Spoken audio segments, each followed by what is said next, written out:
I've done this. I've done a bit of interviewing myself. Oh, so you're taking my job for me? Yeah. My first interview was Justin Bieber though. Oh. Ricky Rourke, Michael McIntyre, Ricky Gervais. My first interview, so that's a big. That's not. That's quite a leap. Yeah, I didn't forget to do the mic thing either.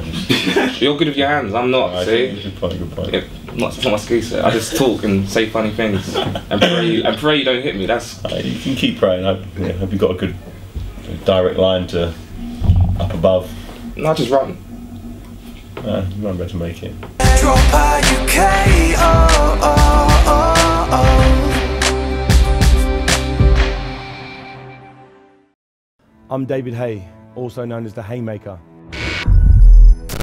I'm the former world heavyweight boxing champion and former cruiserweight champion of the world. I've won 90% of my fights via knockout. For the last 20 years, I've taken pride in my fitness and conditioning to make sure that I can adapt at any stage to what my opponent brings to the ring. Fresh out of the jungle, how you been? I've been alright, you know, acclimatising into the London weather. Obviously it's about minus nothing degrees at the moment and freezing, you know, not feeling the greatest, but happy to be back on the British soil. In the jungle, not much seemed to bother you, like, you know, all the trials and all the bugs. They were bothering me, you just brushed them off. Yeah, the way I saw it, you know, it's a TV show and they're not going to put me in somewhere where I'm going to get badly hurt. They're not going to put me somewhere where something's going to rip my arm off or maim me forever. So I thought, okay, some creepy crawlies. You're gonna feel nice, feel horrible crawling around my neck and down in my pants or cockroaches. But you get over it, you know. I have to take a lot more punishment in my everyday job, getting punched in the face. So a cockroach down my pants isn't gonna bother me. Yeah, some people do. Were you ever afraid of like eating like the bush sucker trials? Was you ever afraid of eating like kangaroo testicles? No, I was actually looking forward to it. To be honest, you know, I've always wanted to see what some kangaroo testicles tasted like. You know, as long as the kangaroo was dead and not alive, because if it was alive it'd actually just be like a blowjob. When I wanted to do it, I was kind of hoping I'd actually do it, but the way it worked out, it didn't happen. So one day I'll have some kangaroo nuts in my mouth at some stage. It's up to you, you know. It's up to you. Hope there's no more critters that's going to bite me. Tried to be gentle with him, he just didn't want to listen. There's a big juicy snake in there. Take it nice and easy. Yeah, nice and gently in here. Hello, Snakey. Do us a favour, don't bite me. 4 minutes gone, David. Still plenty of time. Take it easy. Take it nice and easy. Oh, there you go. Got one here. Got Well it. done, well done. You came third in the jungle. Yeah. Janine from East End beat you. Charlie Brooks. Charlie Brooks. Charlie Brooks. You know, Janine's a character that Charlie Brooks plays. We look at her as Janine. I ain't gonna argue. Summer, that was pretty busy. What happened summer? You had a fight. Oh yeah. Yeah, it was. Yeah, busy summer. I had a fight with Derek Chisora. You know, my arch nemesis.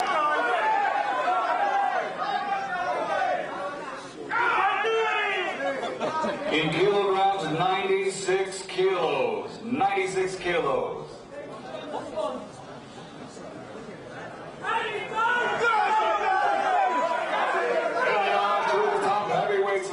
Ladies and gentlemen, license the thrill, and it's all Saturday night, July 14th. West Ham United's home pitch, Willing Ground, Upton Park, London, England.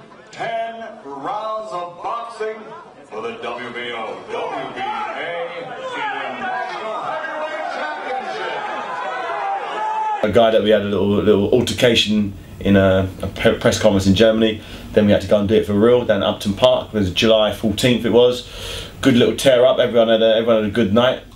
Yeah, good. Won the fight by knockout. So it was a good summer. Yeah, thank you for reminding me. You seen Jack bit in Germany? Was that like really real?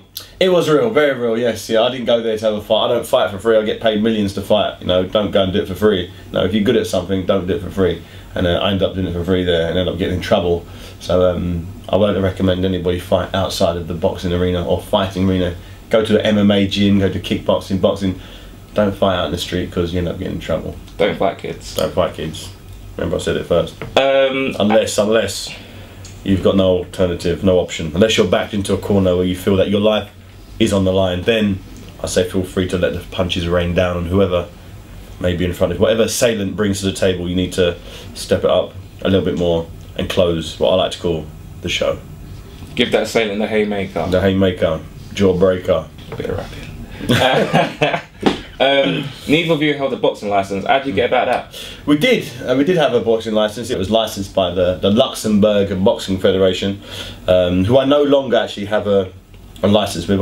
I gave it back to them, kindly handed it back, thanked them for licensing the fight. But I now have a license back with the British Boxing Board of Control. So it's a shame that the fight didn't happen, but Derek Chisora didn't have a license with the British Boxing Board of Control because he done some mad stuff and they took his license away. So the only way the fight could happen was if we was to fight under another jurisdiction in the British Boxing Board of Control's jurisdiction, which has never been done before. Caused a few raised eyebrows, a bit of controversy, but the fight happened. I won the fight, gave up the licenses, and we're back with the British Boxing Board of Control. Everyone's happy, moving forward now.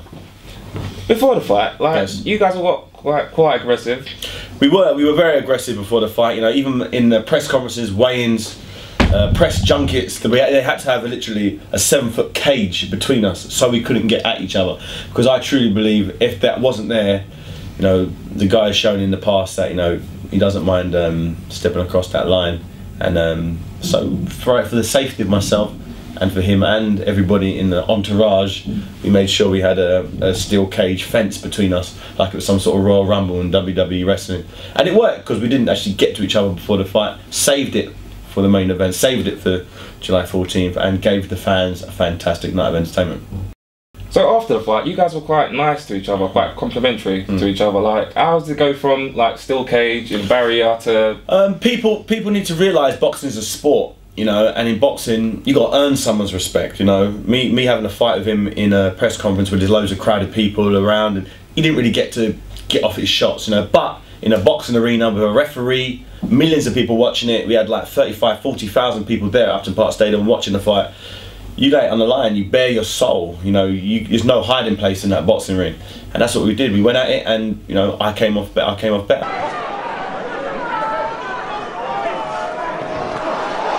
big left hand and right! Tremendous shots from Haye! Left hook, right hand, and Chisora down in the fifth. Wonderful left hook that was from David Haye. Blurring hand speed, and Chisora touches down. Lovely shot, and David Haye's an exceptional finisher. Chisora holding on with desperation now. He's got one of the best chins in the business, but he couldn't stand up. And he's gone again! I don't think he's going to get up this time!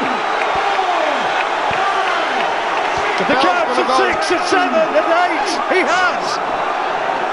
He's waiting off! He stopped it! He stopped the fight! It's all over! And the great grudge match has been won by David Haye by stoppage! And there's nothing really you can say then. It's hard to hold beef against someone when they've beaten you fair and square. Now, he know I beat him fair and square, so what animosity could he hold towards me? He had enough time to prepare and train. He brought his best A game. He had a good coach, you know, had a good team around him, got him in fantastic condition, and I beat him. So once you've been beaten like that, it's happened to me before. And I lost a fight early on in my career, and the better man won. And you know, I didn't hold any grudge against the guy. The guy beat him fair and square, shook his hand, wished him luck, and I think that's what happened. So who do you want to fight next? In an ideal world, I'd like to fight Vitali Klitschko for the WBC Heavyweight Championship of the world. He's a guy who's never been sort of clearly beaten, and he's had like 50 odd fights. You know, Lennox Lewis beat him on a cut. He lost Chris Bird on a dislocated shoulder. So all of his losses, his only 2 losses, have been through injury. So I want to be the first one to beat him fair and square and knock him out. Now that Manny Pacquiao's just been knocked spark out, that fight with Floyd Mayweather, pretty boy, Money Mayweather, isn't going to happen now. So it's the biggest fight in boxing. Myself and Vitali Klitschko going toe to toe is the biggest fight worldwide, and I'd like Vitali Klitschko to, you know, step up to the plate. And you know, the last guy he fought wasn't very good. No one had ever heard of him. And this is the fight that the world wants. So hopefully, you know, even summertime, if he wants to do something in the summer, you know, I don't mind fighting once a year. It's okay. You know, I fought last summer, I fight next summer. You know, if he wants to do it, you know, let's do it. So he's just out for the summer, really? Yeah, I don't think he wants to do it before then for some reason. He said he think he might retire and he's getting into politics. You know, if he doesn't want to do it, you know, I won't hold any grudges. But if he does, you know, I'm here ready and waiting.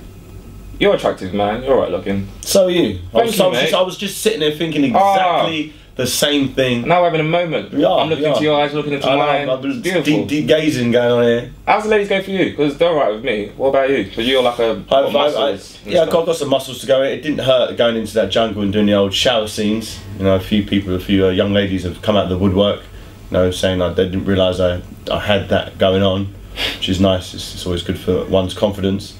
You know, I was a very unconfident young man before I went into that jungle, but since coming out, the love that I've received from the females and the occasional male, it's been overwhelming. And I don't believe you wasn't that confident. I really can't. You had like wrestling belts and stuff. Not wrestling belts, no, boxing belts. World boxing belts, former cruiserweight champion of the world and former heavyweight champion. So that's kind of like, you can't really be. But girls aren't interested in boxing belts. Mate, I've got a Hermes belt and girls fall over that. So you got a boxing belt. Yeah, Hermes belt. You know, probably costs more than a boxing belt, to be honest. What's next for you? Next for me is I'm promoting my new DVD, my new fitness DVD. Everybody in the jungle was saying, "Oh, how'd you get a body like that? You know, what can I do to stay in shape?" They saw me training with Rosemary Schrager, getting her into shape. She lost 2 stone. So I said, "How'd you do it?"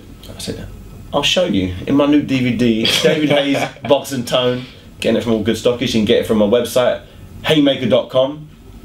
I'll actually, every copy you buy from haymaker.com, I'll actually personally sign it for you, and hopefully get it to you before Christmas. That's nice. That's a bit personal touch. A little personal touch, yeah. And you can leave your phone number as well, isn't it? Because it's going to be women trying to work like. It may be, but it's something for everybody in there. You know, a lot of women do it. I know a lot of guys. It's music. It's exercise to music. You know, do circuit training. You know, working the core, abs. You know, if you want to get a 6-pack, this is the DVD for you for sure.